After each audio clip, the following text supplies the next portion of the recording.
2 Kings chapter 12, verse 1. Joash began to rule over Judah in the 7th year of King Jehu's reign in Israel. He reigned in Jerusalem 40 years. His mother was Zibiah from Beersheba.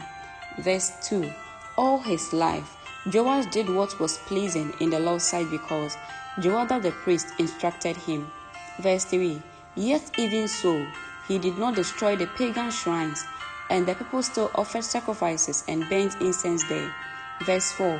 One day, King Joash said to the priest, "Collect all the money brought as a sacred offering to the Lord's temple, whether it is a regular assessment, a payment of vows, and a voluntary gift." Verse 5. Let the priest take some of that money to pay for whatever repairs are needed at the temple. Verse 6. But by the 23rd year of Joash's reign, the priest still had not repaired the temple.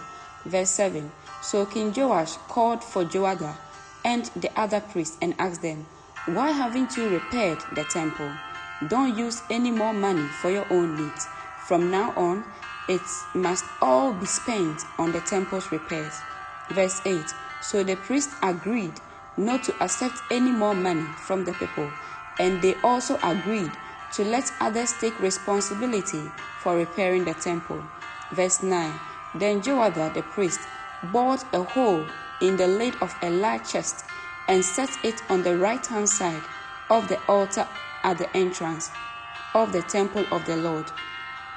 The priest guarding the entrance put all the people's contribution into the chest. Verse 10.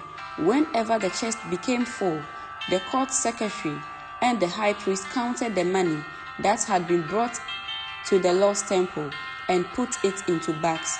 Verse 11.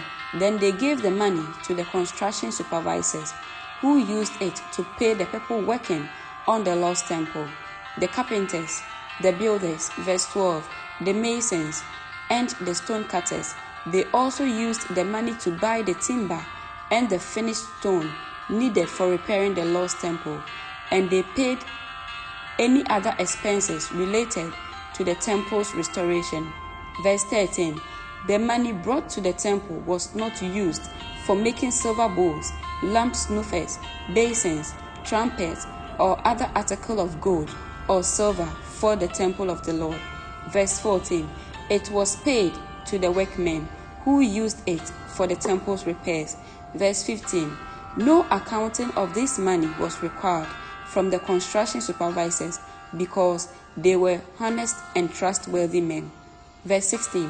However, the money that was contributed for guilt offering and sin offerings was not brought into the Lord's temple. It was given to the priests for their own use. Verse 17. About this time, King Hazael of Aram went to war against Gath and captured it. Then he turned to attack Jerusalem. Verse 18.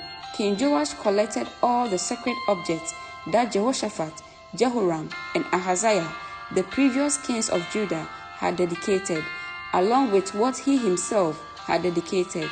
He sent them all to Hazael, along with all the gold in the treasuries of the Lord's temple and the royal palace. So Hazael called off his attack on Jerusalem. Verse 19. The rest of the events in Joash's reign and everything he did are recorded in the book of the history of the kings of Judah. Verse 20. Joash's officers plotted against him and assassinated him at Beth Milo on the road to Sila. Verse 21. The assassins were Josechar, son of Shemeth, and Jehozabad, son of Shuma, both trusted advisors. Joash was buried with his ancestors in the city of David. Then his son Amaziah became the next king. Amen.